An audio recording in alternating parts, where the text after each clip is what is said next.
right, well, you got up at 3 a.m. one time to do this thing. Like, what about all the other days? Aren't you committed to the things that waking up at 3 a.m. shouldn't be a big deal if you're truly committed. And then the light bulb went off for me, and I'm like, well, why am I not getting up at 3 a.m.?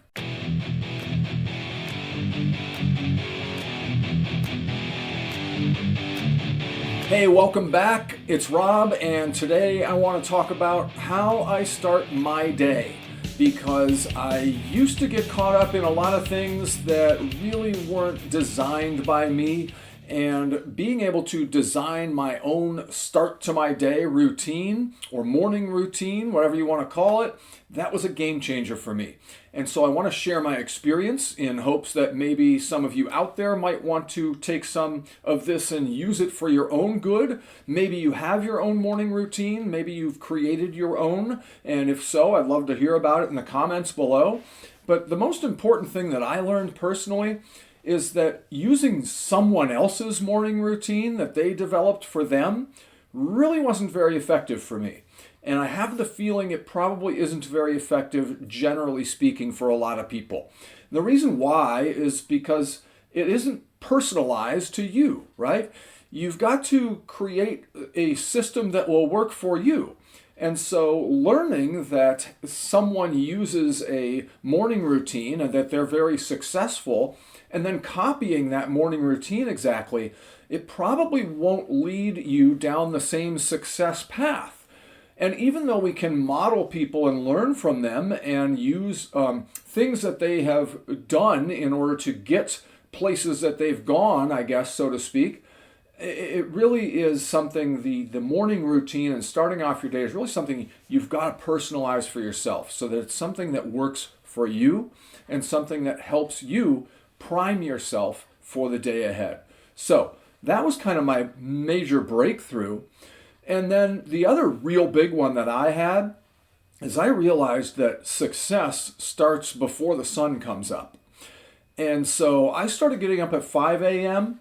And then fairly recently, I actually shifted that to start getting up at 3 a.m. And I go to bed earlier, obviously, as a result. Although I am one of those people that I can kind of grind for about 4 or 5 days in a row on about 4 or 5 hours of sleep each night. Not everybody is like that. Again, it's got to be personalized for you, right? And then after those 4 or 5 days, I'll not catch up on sleep, because it's a myth, really, that you can catch up on sleep. You can't really catch up, according to scientists and what they say. You can, though, rest up a little more from time to time and then get back at it. And so that's usually what I do, is about 4 or 5 days each week I spend on about 4 or 5 hours of sleep, and I get up at 3 a.m. And the reason that I did that, and I'll never forget how powerful of an experience it was, the reason I did that was actually I was on a Zoom call, and I saw, it was one of these seminar things, like a webinar, and people from all over the world were on it. And so I saw people in the comments that were, when everybody starts going through and talking about where they're from. Hey, I'm from Australia. I'm from New Zealand. I'm joining from the UK. I'm in Florida, whatever. And then people start talking about what time it is there, right, for them. And so I saw people, and you've probably seen this too, basically like bragging that, they got up at 3 a.m. to do this, right? And so to like show their commitment, right? And I'm like, all right, well, you got up at 3 a.m. one time to do this thing. Like, what about all the other days? Aren't you committed to the things that waking up at 3 a.m. shouldn't be a big deal if you're truly committed. And then the light bulb went off for me, and I'm like, well, why am I not getting up at 3 a.m.? So I had to call myself out on it, right? And at the time, like I said, I was getting up at 5. So I shifted to 3. And I will never forget the very first few days of doing that and waking up at 3 and getting right to work. And by 7 o'clock or 8 o'clock in the morning, I had done 4 hours of work, 5 hours of work. Some people are just getting up at that time, or they're just leaving for the office or whatever. And I already had 4 hours of work in the books. And that I was hooked immediately. And I've never looked back. And it's been one of the most phenomenal game changers for me of all, is because at that time, there are no distractions. right? There are no people that are going to knock on the door, people that are going to call you. You're not going to get any text messages most of the time. And so even if you had those kinds of distractions, which again, I block those out, and that's a whole different topic, but turn off notifications and those kinds of things. But even if you had some of those elements that normally might distract you, they won't, right? Because the rest of the world isn't awake for the most part, at least local to you and where you're at. So, obviously, all around the globe, 3 a.m. is different for everybody, and 3 a.m. one place is 3 p.m. another place, right? But I'm talking about in your local area, there are no distractions. You're able to lock in and you're able to fire away and get so much done.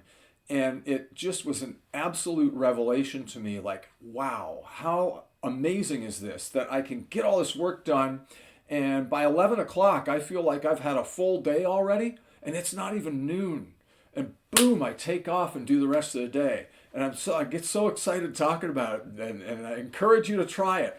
I know a lot of people watching aren't going to try it. That's okay. I don't mind. It works for me. Again, you got to find what works for you. But one of the big things that I've always done is, and again, this was something, so I created a morning routine, and the reason I talked at the beginning about taking someone else's morning routine who's successful, that's what I did. And I used to try and wedge this morning routine that I learned about from someone else into my life. And it didn't work out. But I kept trying, and I kept wondering why it wasn't working for me, but I kept trying because it works for them. And again, that's when I kind of had this breakthrough of, maybe I ought to just do this my own way and create my own and take some different ideas and kind of meld them together. And so one of the things that I've always done, that's always been a part of my morning routine and that I still stick to, is what I call my 5 in 5. And I ask myself 5 questions in 5 minutes. And when I first started doing that a long time ago, I was taking way longer than 5 minutes because I was kind of hemming and hawing, and I didn't have like the pressure of a deadline. It was just sort of, I'm going to ask myself these questions that are designed to like prime me for the day and get me ready and get me juiced and excited, right? And instead, they weren't having the opposite effect necessarily, but they were less effective than they could have been because I wasn't on some sort of a deadline or timer at all.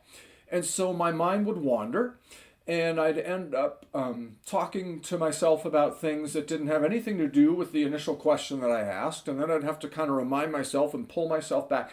And so this 5 in 5, which is 5 questions in 5 minutes, that's why I call it that, was actually taking it was like a 5 in 20.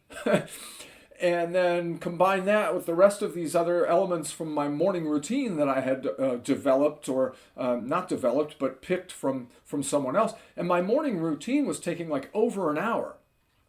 And there are people who can succeed doing that. And if you're one of them, I don't mean to knock it. But again, it didn't work for me. Like I was over an hour into my day and I hadn't done anything yet, right? I had basically just gotten ready for my day. So I scrapped all that. And again, my morning routine is very short now. It's 15 minutes. But this 5 in 5 is a very big part of it. And that's something that I recommend to everyone. And if you want to know what questions I use and what questions I ask myself, that's a good starting point maybe for you.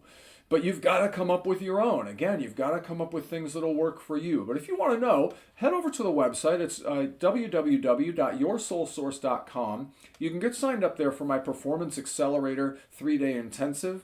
And I will also share with you as like a bonus some other materials. And my 5 questions are part of that, my 5 in 5. So if you want those, you can jump over and get those there. Again, though, they need to be yours. They need to be individual to you. They need to be the kinds of questions that you can ask yourself to get yourself excited about the day. But that is one of my questions. I'll spoil one here, and I will say that one of my questions that I ask myself in my 5 in 5, and I ask the same 5 questions every day, and the responses vary. It's a very interesting exercise. But my one of my 5 questions is, what do I have to get excited about today? And that kind of, it gets me excited for the day, right? I think about all the things, all the positive things that I can get done today, all the things that are on my calendar to do.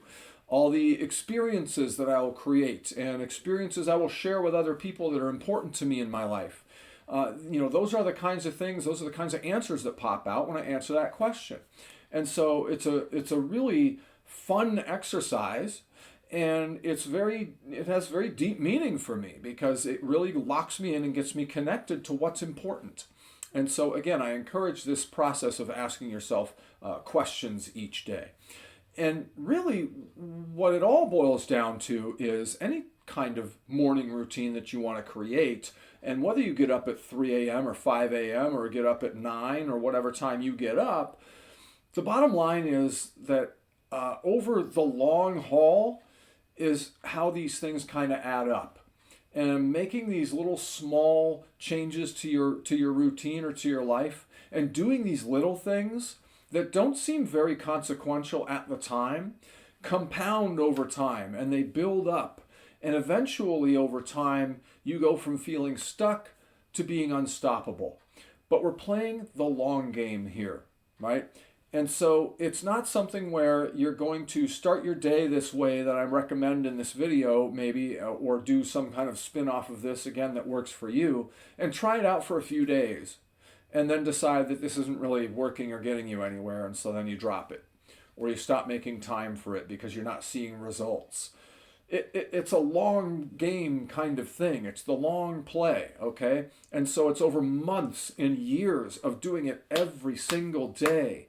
That's where you start to see the results. That's where you start to get unstuck. But look, that time is going to pass anyway.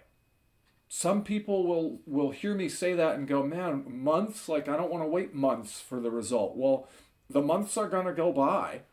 So why not adopt something new to try and start your day a different way?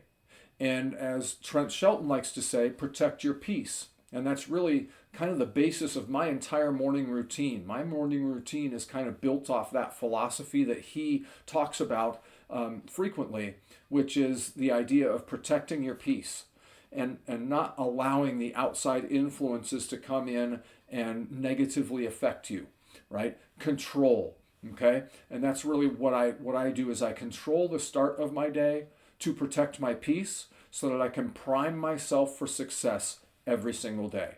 And again, it takes time.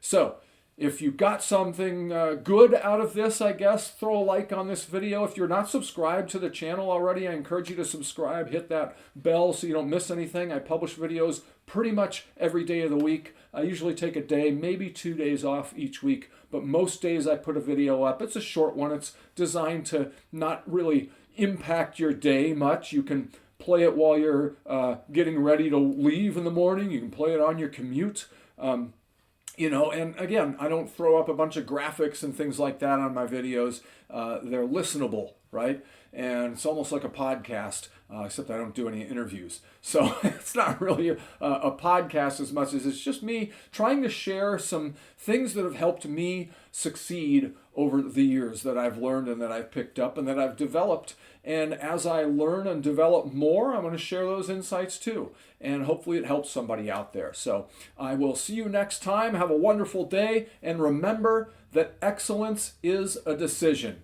So long. I'm good enough, I'm smart enough, and doggone it, people like me.